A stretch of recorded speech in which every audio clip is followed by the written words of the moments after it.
Programme column निगार के साथ मैं हूं खालिद चौधरी। जैसे कि आपको पता है कि हम अपने प्रोग्राम में जो सूरत हाल चल रही होती है सियासत में, मुल्की हालात में, इंटरनेशनल पॉलिटिक्स में, उस पर कॉलम निगार जो पॉलिटिक्स से और जो अदब से, सहाफ़त से वाबस्ता हैं, वो उस पर अपना इज़हार ख्याल करते हैं। तो आज भी मुख्तलिफ़ टॉपिक्स पे हैं जिन पे हम गुफ्तगू करेंगे। मैं आज सबसे पहले अपने मेहमान ग्रामी का तारुफ कराता हूँ। मेरे दाएं हाथ पे डॉक्टर इफ्तिखार बुखारी, खूबसूरत लिखने वाले, कॉलम निगार, अदीब, राइटर और पॉलिटिकल एक्टिविस्ट, सियासत में भी और सहाफ़त में भी। मेरे बाएं जानब जनाब Munawwar Anjum, political activist, column निगार, सियासत, सहाफ़त। और मेरे इंतहाई बाएं जानब जाबिर सईद बदर, उस्ताद भी हैं। उस्ताद से मुराद उस्ताद ही हैं, वो वाले उस्ताद नहीं जो आप समझते हैं कि उस्तादी दिखा गए। तो बच्चों को पढ़ाते भी हैं, उनको बताते हैं कि पाकिस्तान की तारीख क्या है, इंटरनेशनल पॉलिटिक्स क्या है। तो उस लिहाज से ये सियासत और सहाफ़त पे इनसे भी गुफ्तगू करेंगे। तो आज का जो सबसे पहला टॉपिक है, गुज़श्ता रोज़ सेनेट के चेयरमैन का इलेक्शन था और उसमें जैसे कि आपने देखा होगा कि आजकल जो मौसम चल रहा है कि अब पूरा दुनिया में वेदर चेंज है। यूरोप जैसे मुल्क में जहाँ पे उनका कॉन्सेप्ट ही नहीं था कि वो कभी घरों में पंखे भी लगाएं, अब वहाँ पे भी एसी लगने की ज़रूरत आ गई है। गुज़श्ता दिनों पेरिस जैसे मुल्क में यूरोप के, वहाँ 41 टेम्परेचर था, बर्लिन में 40 टेम्परेचर था, लंदन में 39 टेम्परेचर था। तो जैसे दुनिया में एक वेदर चेंज आ रही है, पाकिस्तान में पॉलिटिक्स में भी वैसी ही वेदर चेंज गुज़श्ता रोज़ आई कि साबिक अपना सेनेट के चेयरमैन जनाब संजरानी साहब के खिलाफ अपोजिशन ने एक करारदाद जमा कराई उनके खिलाफ। लेकिन हम ये देखते हैं कि जब करारदाद पेश की गई तो हाउस में 64 मेंबर्स अपोजिशन के वो खड़े हुए, उन्होंने हाथ उठाया और बताया कि हम इस करारदाद की हमायत कर रहे हैं। लेकिन जब रिजल्ट आया तो 14 मेंबर्स की टांगें खड़ी हुई थी, हाथ नहीं खड़े थे, टांगें खड़ी थी। तो उसके बाद आज मुस्तफा नवाज खोखर जो पीपल पार्टी के हैं, उनके समेत पीपल पार्टी के तमाम जो मेंबर्स हैं उन्होंने इस्तीफे दे दिए हैं। लेकिन पीपल्स पार्टी, मुस्लिम लीग और JUI, उन सब ने कहा है कि ये जो 14 मेंबर्स ने अपनी पार्टियों से इनहराफ किया है, हम कोशिश करेंगे कि पता करें। वैसे तो सोशल मीडिया पे जाएं तो आपको उनके नाम भी मिलेंगे कि वो कौन कौन थे इन 14 में शामिल, कि जो हाथ तो उन्होंने खड़े किए थे, लेकिन जब वोट देने का मरला आया तो 5 मेंबर तो ऐसे थे कि जिनको शायद यही पता नहीं था कि मोहर कैसे लगाई जाती है। डबल मोहरें उन्होंने लगाई हुई थी। इसका मतलब है कि ये एक डिजाइन्ड प्रोग्राम था कि ये जो है ये इस तरह से मोहरें लगाएंगे। और बाकी जो थे 11, उन्होंने 9 उन्होंने अपने पार्टी के बजाय हुकूमती पार्टी को उन्होंने वोट दिए। तो ये ऐसी सूरत हाल है जो बड़ी अलार्मिंग है कि वो हाउस जिसके बारे में हम कहते हैं कि इसमें चूंकि आम जो कौमी असम्बली के इलेक्शन होते हैं उसमें तो जो बंदा भी खड़ा हो उसको जब वोट मिल जाते हैं, वो पढ़ा लिखा हो ना हो जो भी है, वो चूंकि अवाम उसको वोट देते हैं तो हम उसको इलेक्ट कर लेते हैं, तो वो अवामी नुमाइंदगी के लिए वो आ जाता है। لیکن سینٹ ایسا ہے اور ساری دنیا میں ایسا ہوتا ہے کہ وہاں پہ تمام پولیٹیکل پارٹیز ایسے بندوں کو لاتی ہیں جو اپنی اپنی فیلڈ کے انتہائی پڑھے لکھے ایکسپرٹ وہ لوگ ہوتے ہیں، تاکہ وہ جو ہاؤس ہے اپر ہاؤس، اس میں جو قانون سازی ہو رہی ہے جس کو انہوں نے فائنل کرنا ہے، اس پہ وہ اپنی آراء سے اس کو پاس کرے۔ تو جو کل ہوا میری نظر میں تو وہ پاکستان کی جمہوریت کا ایک سیاہ دن تھا، اور ایسے سیاہ دن کو پہلے نہیں آئے، پہلے بھی آتے رہے ہیں۔ تو میں سب سے پہلے ریکویسٹ کروں گا ڈاکٹر افتخار بواری صاحب سے کہ ڈاکٹر صاحب گزشتہ روز جو ہوا اس کے بارے میں آپ کا کیا خیال ہے؟ بہت شکریہ سب سے پہلے تو جج صاحب کہ آپ نے مجھے موقع دیا اور اس خوبصورت گفتگو میں شامل کیا باقی دوستوں کے ساتھ۔ تو یہ ہمارے نزدیک کوئی نئی بات نہیں ہے، یہ پاکستان کی پوری تاریخ ہی ایسے ہے، یہ بالکل کوئی نیا بات نہیں ہے۔ اگر آپ جنرل غلام محمد کا استعفیٰ دیکھ لیں جو گورنر جنرل پاکستان تھے، تو اس وقت جب ایک کابینہ نے فیصلہ کیا کہ ان سے استعفیٰ لے لیا جائے، ان کی صحت، ان کو بول بھی نہیں سکتے، ہل بھی نہیں سکتے، جرنلزم میں کہاں کون سا بندہ کہاں سے تنخواہ لے رہا ہے یہ بھی سب لوگوں کو آلموسٹ پتہ ہوتا ہے۔ اسی طرح سے یہ پینیٹریشن ایجنسیوں کی پولیٹکس میں بھی، جرنلزم میں بھی، انجمن تاجران تک، ملائیت تک، مذہبی جماعتوں تک، مذہبی سیاسی جماعتوں تک، تو یہ ایک کوئی انہونی نہیں ہے۔ وہاں پہ جو 64 لوگ کھڑے ہو کر جب ہاتھ کھڑا کرتے ہیں اور اس میں سے 14 کی فگر کا جب فرق آ جاتا ہے تو اس میں کوئی ایسی انوکھی یا حیران کن بات نہیں ہے۔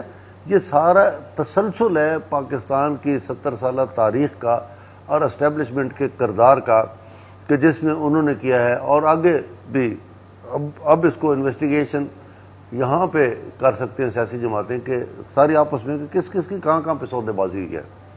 اگر کسی جماعت سے کیا انہوں نے انڈیویجولی کیا ہے، یا کسی جماعت سے براہ راست سودے بازی ہوئی کہ آپ اتنے یہ بندے ہمیں اتنے دے دیں، اور اپنے کانفیڈنس والے بندوں کو کہیں کہ تم بڑے لاڈلے اور تم اس طرف دے دو، ہمارا یہ سودا ہو گیا ہے۔ اس کا آنے والے وقت میں کھل کر پتہ چلے گا کہ کون ملک سے باہر جاتا ہے یا ادھر رہتا ہے، یا کہاں پہ سودے بازی ہے اور کہاں پہ نہیں ہے، یا کیا پیپلز پارٹی اور مسلم لیگ نون اندر سے ایک پلیٹ فارم پر ایک پیج پر تھے، یا کہیں پہ کوئی اختلاف ہو کر کسی کی بارگیننگ ہو گئی ہے۔ تو یہ صورتحال پاکستان کی ساری سیاسی تاریخ کا وہی حصہ ہے جو شروع سے چلتا رہا ہے۔ نہیں ڈاکٹر صاحب، یہ مجھے بتائیں کہ سوشل میڈیا پہ اگر جائیں تو پولیٹیکل پارٹیاں تو وہ بندے ڈھونڈیں گی، لیکن سوشل میڈیا پہ وہ نام پڑے ہوئے ہیں، انہیں پتہ ہے وہ نام سوشل میڈیا پہ نام چل رہے ہیں، اور اس میں ایک پولیٹیکل پارٹی کے 2 ممبر ایسے ہیں جو ایک ریٹائرڈ وہ ہیں، ان کے نام بھی شامل ہے۔ یہ بتائیں کہ اس کے آئندہ اثرات کیا ہوں گے؟ سر دیکھیں، اگر ہم ساری پالیٹکس کو دیکھیں تو پولیٹیکلی جو چینج آئی ہے وہ یہ ہے کہ لوگوں میں اویئرنیس آ گئی ہے، اور بہت زیادہ اویئرنیس آ گئی ہے، حقائق کا پتہ چل رہا ہے۔ یہ جو سماج کی جھوٹی ایک دیوار بنی ہوئی تھی وہ گر رہی ہے، دن بدن گر رہی ہے۔ اب ہمارا اصل مسائل کا ذمہ دار کون ہے؟ یہ لوگوں کو آہستہ آہستہ سارا پتہ چل رہا ہے، اور اس چیز سے جو ایجنسیوں کی یا اداروں کی یا اسٹیبلشمنٹ کا جو عمل دخل ہے وہ روز بروز واضح ہو کر سامنے آ رہا ہے، اور کئی لوگ جو سامنے کھڑے ہو گئے ہیں اس کے پیچھے بھی یہ ایک بین الاقوامی سطح پہ میڈیا بھی جہاں تک پہنچ گیا ہے، پھر سوشل میڈیا، پھر ایک انٹرنیشنلی جو طاقتیں دنیا میں رول کرتی ہیں، انٹرنیشنل جو اکنامک اسٹیبلشمنٹ ہے یا ایک انٹرنیشنل اسٹیبلشمنٹ ہے، اس نے بھی ایک اپنی ساکھ اس کے آگے جو ملک کام کرتے ہیں انہوں نے ایک برقرار رکھنی ہوتی ہے، اور وہ کہیں ڈیموکریسی کو سپورٹ کرتے ہیں، لیکن جہاں نہیں کرتے اس کو ملفوف کرتے ہیں بڑے طریقے سے۔ ان کے پاس پوری دنیا کا میڈیا ہے، پوری دنیا کا پراپیگنڈا ہوتا ہے۔ یہ جو لوگ سامنے آئے ہیں، ہر جماعت کو اگر صحیح پوچھے تو بالکل پتہ ہے کہ کون گیا ہے، کہاں گیا ہے، اور ایجنسی خود بھی درست کہہ رہے ہیں۔ منور انجم، آپ نے ڈاکٹر صاحب کی بات سنی، آپ اپنا اس پہ رد عمل دیں کہ آپ اس کو کس اینگل سے دیکھ رہے ہیں؟ عوام کے ووٹ बुरी तरह पामाल हुआ। सेनेटर जो होते हैं वो हमेशा पार्टियां अपने बंदों को बनाती है और ऐसे बंदों को बनाती है जो उनके साथ लॉयल थे। बिलावल भुट्टो साहब उनको लंच देते हैं, 64 बंदे होते हैं। फजल रहमान साहब नाश्ता देते हैं, 64 बंदे होते हैं। शहबाज शरीफ साहब डिनर देते हैं, 64 बंदे होते हैं। जब पार्लियामेंट में वो खड़े होते हैं तो 64 बंदे होते हैं और जब वोट डालने की बारी आती है तो वहां 50 वोट बंदे डाल रहे हैं। वो 14 बंदे जो थे और इतने बड़े पार्लियामेंट जो कि हाईएस्ट फोरम है पाकिस्तान का, इससे ऊपर तो कुछ नहीं है ना, उस हाईएस्ट फोरम पे जाके वो 5 लोग जो स्टैंप लगा रहे हैं वो स्टैंप इस तरह से लगा रहे हैं कि क्या वो उस पार्लियामेंट का हिस्सा रहने के काबिल है? मैं समझता हूं कि वो पार्लियामेंट का हिस्सा रहने के काबिल नहीं है जिन्होंने वो स्टैंप सही नहीं लगाई, और वो अगर जानबूझ के लगाई है तो उन्होंने गद्दारी की है। और गद्दारी सिर्फ उन्होंने अपनी पार्टियों के साथ नहीं की, गद्दारी उन्होंने पार्लियामेंट के साथ भी की है, अवाम के साथ भी की है।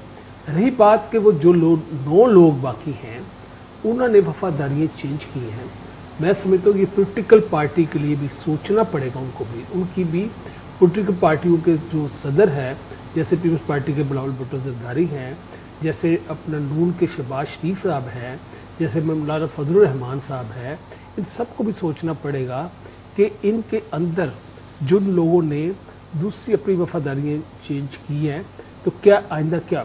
मैं समझता हूँ कि मोहतरमा बेनज़ीर भुट्टो की शहादत थी जमहूरियत को मजबूत करने के लिए। क्या ख्याल है कि जब रजा रब्बानी का इलेक्शन हुआ था उस वक्त मियां नवाज शरीफ साहब जो थे वो थे प्राइम मिनिस्टर, 1 वोट से रजा रब्बानी जीते हुए हैं। क्या मियां नवाज शरीफ के लिए कोई मुश्किल काम था 1 वोट खरीदना? उन्होंने ऐसा हरकत नहीं की। उन्होंने जमहूरियत जिसकी बड़ी जमात जहां थी वहां पे वो उसको हक था, पीपल्स पार्टी बड़ी जमात थी, पीपल्स पार्टी को हक था कि वो अपना नुमाइंदा दे, और उन्होंने कोई भी दखल अंदाजी नहीं की। इस वजह से रजा रब्बानी 1 वोट से चेयरमैन सेनेट रहे और उन्होंने अपना टेन्योर पूरा किया।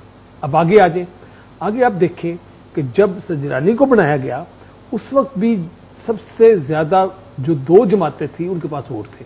पीपल्स पार्टी बड़ी जमात थी, वो थी अपोजिशन में, दूसरी बड़ी जमात थी तहरीक इंसाफ। जब इनकी पीपल्स पार्टी ने डिसीजन करना था कि कौन सा नुमाइंदा आए तो उन्होंने सादिक है उनको उन्होंने प्रपोज किया, लिहाजा दोनों जमातों ने, तहरीक इंसाफ ने क्योंकि अपोजिशन में, उसमें भी मैं समझता हूं किसी ने, नून लीग ने दखल अंदाजी नहीं दी, उन्होंने दोनों ने मिलकर इनको बिठा दिया।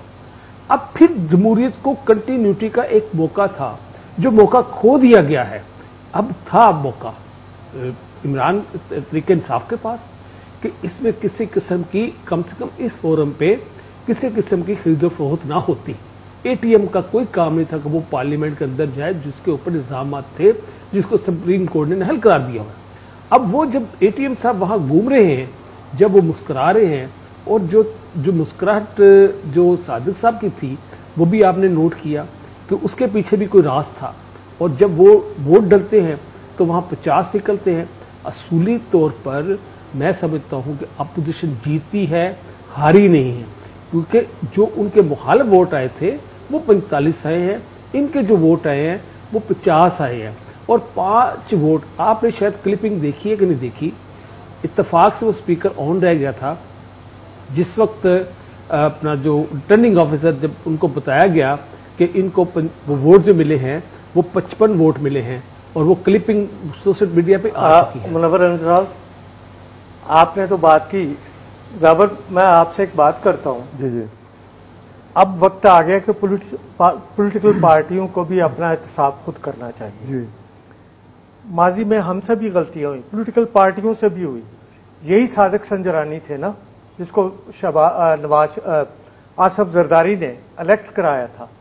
हालांकि उस वक्त सबसे बड़ी पार्टी जो थी वो नून लीग थी सेनेट में, तो होना तो ये चाहिए था कि उनका चेयरमैन आ जाता, तब हमने नहीं यही किया। अब हमें इससे सबक सीखना चाहिए कि वक्ती مفادات کے حوالے کے بجائے ہم یہ درست ہے کہ کل ووٹ ہار گیا، نوٹ جیت گیا اور جمہوریت ہاری اور غیر جمہوری قوتیں جیتی.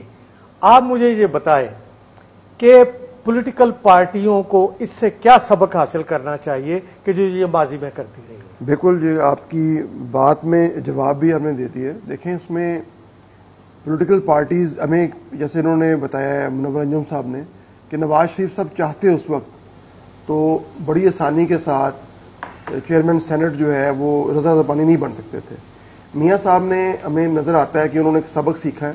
یہ جو 90s کی پالیٹکس تھی پاکستان میں، جب 89 میں بی بی صاحب آئیں اور الیکشن ہوئے، اور اس کے بعد وہ پالیٹکس 99 تک چلی، اکتوبر 99 جب مشرف کا coup ہوتا ہے.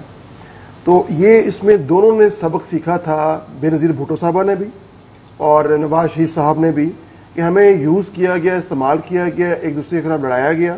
اور وہ پوری ڈیکیڈ دیکھیں آپ، یہی آ رہے ہیں جا رہے ہیں، آ رہے ہیں جا رہے ہیں، یہ لگے ہوئے تھے. وہ کون مقتدر حلقے تھے یہ سب کروا رہے تھے. اس میں آپ کو یوٹیوب پہ چلے جائیں تو جنرل حمید گل کی ایسی بے شمار انٹرویوز موجود ہیں جس انہوں نے ایڈمٹ کیا ہے کہ انہوں نے پارٹیز بنوائیں. تو سبق تو سیکھا تھا میاں نواز شریف صاحب نے، اور بی بی صاحبہ نے بھی سیکھ لیا تھا. یہی وجہ ہے چارٹر آف ڈیموکریسی. سبق کسی نے بھی نہیں سیکھا تھا. جی جی، آپ دیکھیں جب چارٹر آف ڈیموکریسی ہوتا ہے اس کے بعد نواز شریف نے بھی اسی طرح بہیو کیا کہ وہ اینٹی ڈیموکریسی جو چارٹر تھا اس کے خلاف چلے. پیپل پارٹی بھی ویسے ہی چلی. سبق دونوں نے نہیں سیکھا تھا. بی بی صاحبہ چلے گی نا سر، بی بی صاحبہ کو اڑا دیا. اب وقت آ گیا ہے، بالکل آ گیا ایسا ہی کہ اب یہ بیٹھ کے سوچے اپنی اپنی پارٹیوں کو جو غدار ہیں. ہاں جی. اور ایک اور بات ہے کہ کیا یہ نہیں ہونا چاہیے کہ بجائے اس کے کہ آپ جو صوبائی اسمبلیاں ہوتی ہیں وہاں سے الیکشن ہو، جی جی، بجائے اس کے یہ ہو کہ جس سیاسی صوبائی اسمبلی میں جتنے ممبرز جس کے آ جائیں اتنے پرسنٹ جتنے ان کے وہ بنتے ہیں سینیٹر، وہ جو ہیں وہ ان کو اس کا الیکشن نہ ہو، اس لیے کہ وہ ایم پی کے بکتا ہے پھر اس پہ اس کا الیکشن نہ ہو. بجائے اس کے آپ اگر فرض کریں کہ ایک جماعت ہے اس کے پاس سیٹیں 40% ہیں تو اس کے کینڈیڈیٹس کی لسٹ ایک پہلے سے الیکشن سے پہلے الیکشن کمیشن کے پاس آ جائے، جس میں ایک لسٹ ہو جیسے اور کا انتخابات ہو رہا ہے 10-15 بندوں کا، کہ اگر الیکشن کے نتیجے میں ان کے حصے میں 7 سینیٹر آ رہے ہیں تو ٹاپ سینیٹر 7 لے لے، تاکہ اس سے یہ طریقہ جو ہے نا ختم ہو جائے کہ میرا دل چاہے کہ میری پولیٹیکل پارٹیوں کو 7 سیٹیں ملی ہیں، دو میری ایک بہو آ جائے، ایک میرے داماد کی بہن آ جائے اور ایک میرا دوست آ جائے. تو اس کے بارے میں آپ کیا؟ جی بالکل بجا فرما رہے ہیں. مطلب طریقہ کار میں تھوڑی تبدیلی لے آئیں. یہ ہارس ٹریڈنگ ٹائپ کی سچویشن ہے، اس سے ہم نکل سکتے ہیں. اور وہ تمام قوتیں جو اس کو یوز کرتی ہیں ایک آپ کو پتہ ہے ایک پروگراموں کی سب سے بڑی جو مجبوری ہوتی ہے کہ وقفہ بڑا ضروری ہے. تو وقفے کے بعد آپ اسے بات شروع کرتے ہیں. ناظرین حاضر ہوتے ہیں ایک وقفے کے بعد.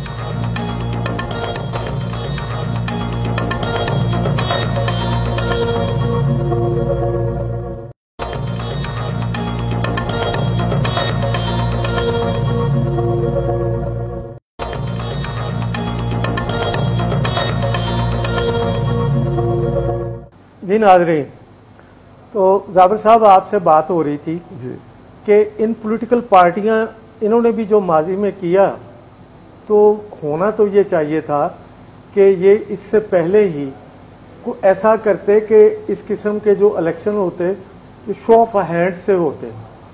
یہ سیکرٹ بیلٹ ڈال کے یہ کیا انہوں نے خود اپنے پاؤں پہ کلاڑی نہیں ماری؟ بالکل یہ پاؤں پہ کلاڑی مارنا ہے. اور ایسے تمام لوگ جہاں جیسے ڈاکٹر صاحب نے فرمایا تھا کہ پاکستان کی پوری ایک لمبی طویل ہسٹری ہے کہ کچھ لوگ اپنا اس میں کرتے ہیں، رول پلے کرتے ہیں، ان کو موقع نہ مل جاتا.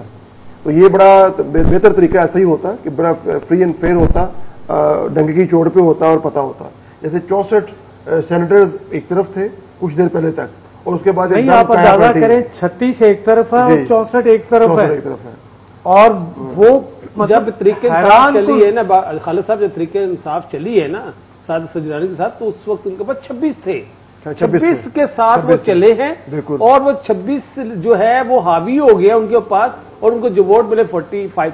ابھی آپ نے ایک بات کی، میں اس بات پہ آنا چاہوں گا کہ جی جیسے خواتین کی سیٹوں کی کو الیکٹ کیا جاتا ہے کہ پولیٹیکل پارٹیاں پہلے سے اپنی لسٹیں دیتی کہ جی ہمارے کینڈیڈیٹ یہ ہوں گی، اور وہ کینڈیڈیٹ جو ہے ان میں بھی بہو، بیٹیاں، بانجیاں، چچیاں، تائیاں وہ ساری آ جاتی ہیں۔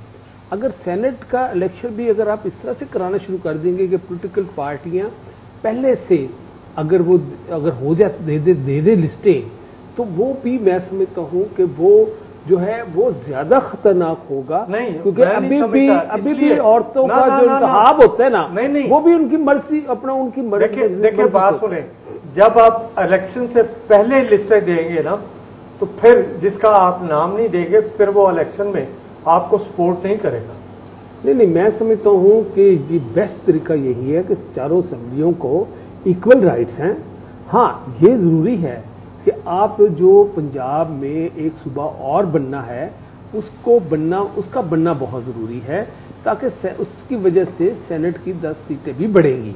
میں سمجھتا ہوں کہ اسی طرح جو الیکشن ہے اگر پروسیس یہ چلتا رہے، اور پروسیس میں جو ہے وہ جو پہلے ابھی تک جو 2 الیکشن سینٹ کے الیکشن جتنے کہ ہمارے پیپلز پارٹی کے دور میں جو ہوئے، پہلا 9 میں ہوا، اس کے بعد 9 کے بعد یہ 12 میں ہوا، 12 کے بعد پھر 15 میں ہوا، 15 کے بعد 17 میں ہوا۔ اب یہ سارے پروسیس دیکھ لیں، یہ واحد الیکشن ہے طریقے انصاف کے آنے کے بعد جہاں پہ الزامات بھی لگے، لوگوں کی وفاداریاں چینج ہونے کے الزامات لگے۔ اس کا مطلب ہے کہ نیب کا جو کردار ہے وہ بالکل واضح ہو گیا ہے کہ نیب اپنا پولیٹیکل ون کھول کے بیٹھی ہے۔ میں نہیں سمجھتا کہ اس وقت یہ جو موجودہ چیئرمین کا الیکشن تھا اس میں نیب کہیں سے تھی، لیکن اس میں ایک بات تو ہے کہ وہ جیسے بھی مینج کیے گئے وہ ہو گئے، چمک کہیں نہ کہیں تھی، وہ تھی سر، وہ دیکھیں اس کے لیے نہیں، اس کے لیے کیا کیا میتھڈ استعمال کیے گئے۔ اب میں یہ سمجھتا ہوں کہ پولیٹیکل پارٹیوں پہ ایک ذمہ داری آ گئی ہے۔ مثلا جیسے پی ٹی آئی نے یہ الیکشن تو جیت لیا، لیکن یہی عمران خان تھے جب کے پی کے میں کچھ لوگوں نے وہ پارٹی پوزیشن سے ہٹ کے اور انہوں نے ان کو پارٹی سے نکال دیا تھا۔ اس وقت عمران خان کے بدترین مخالفین بھی نے اس کی حمایت کی تھی کہ یہ اس نے بہت اچھا کیا ہے۔ تو اب وقت آ گیا ہے کہ پولیٹیکل پارٹیاں اپنے درمیان جو کالی بھیڑے ہیں ان کی نشاندہی کریں۔ میں یہ نہیں مانتا کہ نہیں پتا ہوتا کہ کون نہیں پتہ ہے، سب کو پتا ہے تو اب یہ نیب زدہ لوگ ہیں، یہ بھی ذہن میں رکھیے، نیب زدہ ہو یا جو بھی فائلیں ان کے سامنے رکھی گئی، اب اگر نیب زدہ ہیں تو اس کا مطلب یہ ہے ان کی فائلیں رکھی گئی کہ جناب اگر آپ دیں گے تو اگر آپ اس وقت پولیٹیکل پارٹیاں جو ہیں اگر ان کو بے نقاب نہیں کریں گی تو آئندہ یہ اسی طرح سلسلہ چلتا رہے گا۔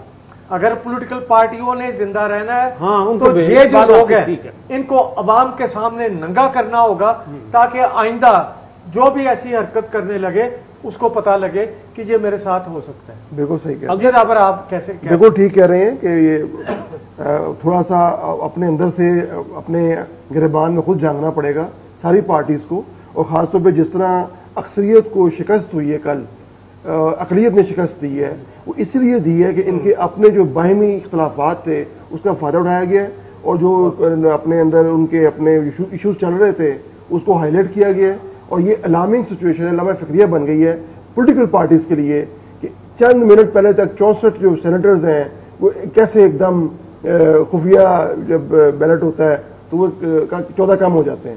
وہ میں نے تو آپ کو پہلے کہا تھا کہ جب ہاؤس میں کھڑے تھے تو 64 کے ہاتھ سے پھر ٹانگیں کھڑی تھی، جب واپس آئے جو 14 کی ٹانگیں کھڑی تھی۔ وہ ٹانگیں کس نے کھڑی کی؟ خیر وہ سب کو پتا ہے، کسی کو بتانے کی بات نہیں ہے۔ ہم آتے ہیں اگلے ٹاپک کی طرف۔ آپ کو یاد ہوگا کہ جب عمران خان امریکہ کے دورے پہ گئے تھے تو وہاں پہ صدر ٹرمپ نے جب کشمیر کا ذکر آیا تو انہوں نے یہ کہا کہ ہاں वो मुझसे मोदी ने बात की थी फलां कॉन्फ्रेंस पे कि आप इसमें, लेकिन उसको इंडियन गवर्नमेंट ने बिल्कुल उसको डिनाई कर दिया था। अब एक दफा फिर अमेरिकन सदर ने कहा कि एक बार फिर मैं मुसालत की पेशकश करता हूं, लेकिन इस सालसी का दारो मदार जो है वो इंडियन प्राइम मिनिस्टर मोदी पे है। आप क्या देखते हैं कि क्या ये वाकई कुछ सीरियस पेशकश है ट्रंप की तरफ से, या वो बिल्कुल एक आपको एक वो कौन सी झंडी होती है, क्या कौन सी झंडी कहते हैं वो दिखा रहा है, लाल झंडी के पीछे, लाल झंडी के पीछे लगा दिया या ट्रक की बत्ती के पीछे लगा रहा है? जी डॉक्टर। वह आपका पहला टॉपिक बहुत खूबसूरत था और वो चल रहा था, उस पर भी बड़ी गुफ्तगू की गुंजाइश थी। जैसे मेरे दोस्तों ने पॉलिटिकल पार्टियों के बारे में कहा कि उनको ये चाहिए या ये करना चाहिए, तो उस पर अगर आप दोबारा मौका देंगे तो हम उस पर भी बात करेंगे। और ये भी बहुत मज़े का टॉपिक है कि कश्मीर का जो मसला है, तो मसला क्या है और ये कब से है।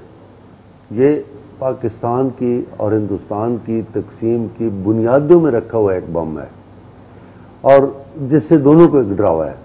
और सच्ची बात अगर आप पूछते हैं तो दोनों इस मसले को हल नहीं करना चाहते।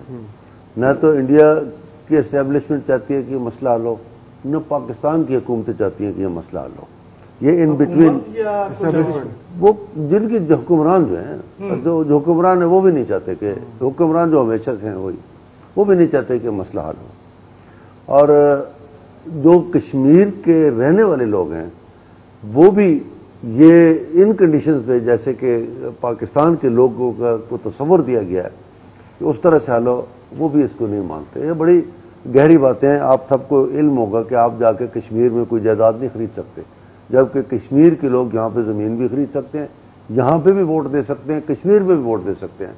अब वहाँ की ये इंटरनेशनली जो पैक्ट बने हुए हैं, तो ये डिस्प्यूट इतना कॉम्प्लिकेटेड है कि इसमें बहुत कम लोग हैं जिन्होंने यूएनओ की करारदादों को पढ़ा हो। यूएनओ की करारदादों के मुताबिक भी इसकी जो सालसी है उसके लिए दोनों के सिग्नेचर मौजूद हैं कि इन दोनों की मर्जी से कोई तो तीसरा मुल्क होगा और फलां में से ऐसे होगा। और अगर ये उसमें भी आते हैं तो ये दोनों वहां से भाग जाते हैं। न पाकिस्तान उस तरह से हल करना चाहता है, न इंडिया उस तरह से हल करना चाहता है। अब कश्मीर के लोग इटसेल्फ अगर पूछें तो वो ये कहते हैं कि हमारा जो कश्मीर है, तो वहाँ के लोगों की भी कभी राय लें। आज़ाद कश्मीर को की आप राय ले लें, जम्मू कश्मीर वालों को तो छोड़ें कि ये हम बल्तिस्तान तक और ये सारे गिलगित तक ये हमारा एक हिस्सा है, हमारा पोर्शन है, हम एक इंडिपेंडेंट अपना मुल्क चाहते हैं। अब यकीन करें कि जब भी मैं कश्मीर गया, लोगों से वहाँ के जो तहरीकें हैं, जो वहाँ के अदीब हैं, जो वहाँ के शायर हैं, जब उनसे निजी तौर पर मिल के बैठते हैं तो वो शिकवा करते हैं पाकिस्तान के हुक्मरानों से कि हमारी एक्सप्लॉयटेशन कर रहे हैं, ये हमारे साथ ज्यादती कर रहे हैं, पाकिस्तान हमें लूट कर खा रहा है, पाकिस्तान हमारे साथ ज्यादती कर रहा है। वो कोई अंदर से वो बिल्कुल बात नहीं है जो लोग यहाँ पर बैठकर बात करते हैं। और ये इसका खौफ है यहाँ पे भी। ये सच्ची बातें हैं, इनको करना बड़ा मुश्किल है, या लोगों तक इनको लेकर जाना बहुत बहुत मुश्किल है। लिहाजा अगर वो पेशकश करता भी है तो इसका सलूशन है ही कोई नहीं। इसका क्या सलूशन है? क्या इस पर इत्तेफाक किया जा सकता है कि जो पाकिस्तान के पास कश्मीर है ये पाकिस्तान रख ले, जो इंडिया के पास उसे इंडिया रख ले? अगर नहीं तो फिर इन दोनों को आज़ाद करेंगे तो वो दोनों आपस में मिलकर अपनी एक इंडिपेंडेंट हुकूमत बनाते हैं। जब वो एक इंडिपेंडेंट हुकूमत बनाते हैं तो वो दोनों के लिए खतरा है, साइमल्टेनियसली पाकिस्तान के लिए भी और इंडिया की उनकी अपनी मर्जी, एक नया अफगानिस्तान बन जाता है। तो ये इतनी कॉम्प्लिकेटेड सूरत हाल है कि इसने अपना रास्ता खुद बनाना है, पॉलिटिकल बनना है। न इसका सलूशन पाकिस्तान के पास है, न इंडिया के पास है।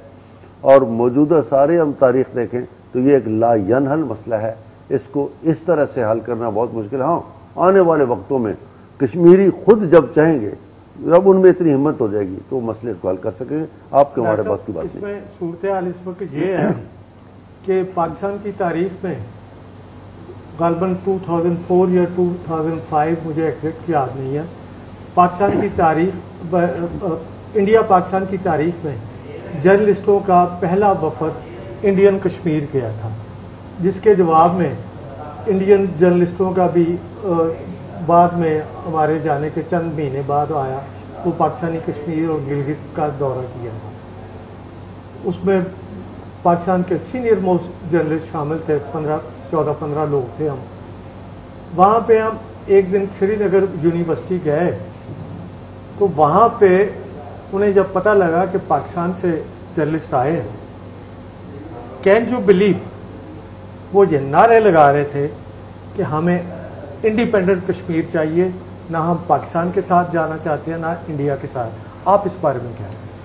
بہت شکریہ خالد صاحب. پہلے بھی ہم اس ٹاپک پہ کافی بات کر چکے ہیں. میں آج بھی سمجھتا ہوں کہ کشمیر کے حل کیے بغیر اس خطے میں امن ناممکن ہے، اور اس خطے کا امن دنیا کا امن ہے، اور دنیا کا امن جو ہے وہ پاکستان کے امن میں پوشیدہ ہے.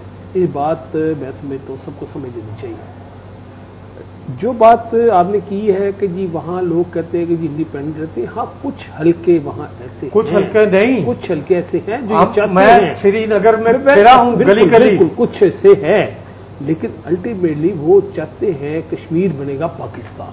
جو یہ اور قرارداد جو یونو کی قرارداد کے مطابق اگر مسئلے کا حل کیا جاتا ہے تو پھر وہ سیدھا سیدھا اگر انڈیپینڈنٹ بھی وہ اسٹیٹ بنے تو پاکستان اور انڈیا کو دونوں کو مل بیٹھ کے وہاں پہ ایک الگ سے ان کی خواہش کے مطابق وہاں الیکشن کرائے جائے، اور دونوں کشمیر جس کے ساتھ رہنا چاہے ان کی عوام کو حق ہونا چاہیے کہ وہ اگر پاکستان کے ساتھ رہنا چاہے پاکستان کے ساتھ رہے، اگر وہ انڈیا کے ساتھ رہنا چاہتے انڈیا کے ساتھ رہے، اگر وہ انڈیپینڈنٹ اسٹیٹ کے طور پر اپنی وہ رہنا چاہتے اس طرح سے رہے.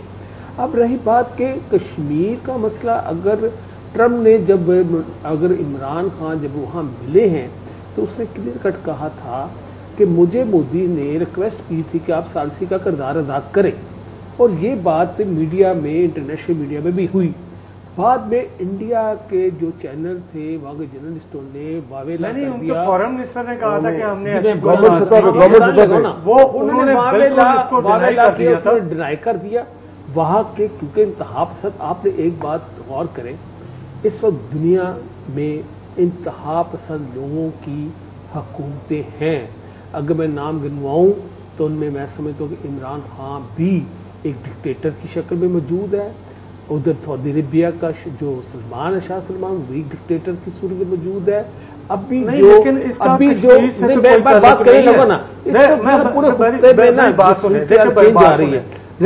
پہ ایک بات کروں گا. دیکھیں زابر بات سنیں، مجھے یہ لگ رہا ہے کہ جس طریقے سے اسرائیل نے فلسطینیوں کی صورتحال کو چینج کیا ہے، ابھی جو خصوصی حیثیت حاصل ہے کشمیریوں کو، اور اس کا انڈین آئین میں ذکر ہے، اور نہرو نے بھی اس پہ عبداللہ کا، شیخ عبداللہ کا، نہرو کا جو اس پہ وہ ہوا تھا اور اس نے اس کو مانا تھا. لیکن یہ جو حکومت ہے اس وقت انڈیا میں مودی کی، وہ وہی ایکٹ کرنے جا رہا ہے جو اسرائیل نے فلسطینیوں کے ساتھ کیا تھا. تو اس کا کیا مطلب ہے؟ اس سے پتہ کیا ہوگا؟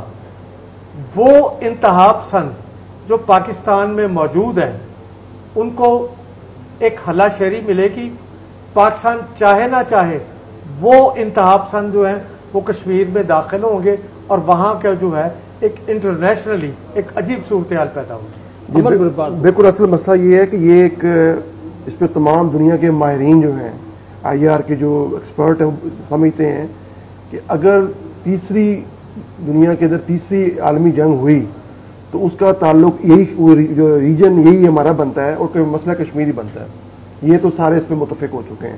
بلکہ اب یہ بھی کہہ چکے ہیں اگر خدا نہ خواستہ جب یہ صورتحال ایسی ہو چکی ہے اس خطے میں، اور خاص طور پہ مڈل ایسٹ میں، اس میں ایران امریکہ کانفلکٹ بھی موجود ہے، وہ ہے انڈیا پاکستان کا کانفلکٹ بھی موجود ہے، یہاں ایٹم بم کا سعودی عرب ایران کا کانفلکٹ بھی موجود ہے. یہاں پہ خود عربوں کے درمیان آپس میں جو اختلافات موجود ہیں، وہ تو ہر طرف ایسی ایک صورتحال پیدا ہو چکی ہوئی ہے کہ کہیں سے بھی وہ کچھ بھی. لیکن ایٹم بم کی وجہ سے چونکہ دونوں اٹامک سٹیٹس ہیں، اس کی وجہ سے یہ ایشو بنا. پچھلے دنوں یہی رپورٹ آئی، امریکن سینٹ میں بات ہوئی، یہی ہوئی کہ اگر ایٹمی جنگ ہوئی، اور جیسے کہ ابھی دیکھا ہوگا کہ انہوں نے ویپنز اپنے بالکل کیریڈی کیے ہوئے تھے. 2 دفعہ یہ ہوا ہے. امریکہ نے کلنٹن کے زمانے میں بھی اس کو روکنے کی کوشش کی اور ابھی بھی یہ ہوا. اور مودی کا تو سٹینڈ سے بڑا فنیٹک ہے، وہ تو مسلسل وہ تو بات کرنے کو تیار نہیں ہے.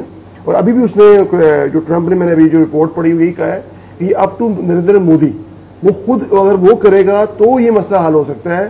عمران خان کو میں نے پازیٹو پایا ہے.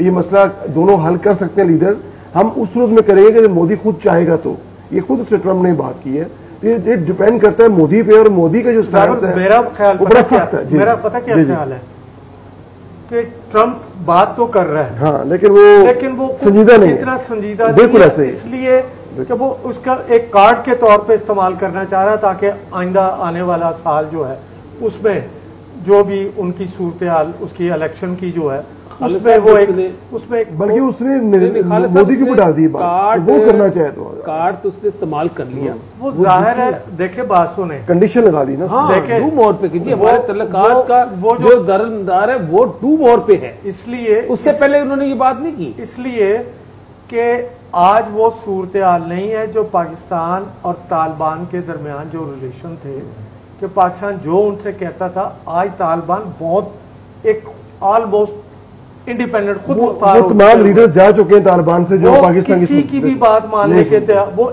अमेरिका की बात मानने के लिए तैयार नहीं है।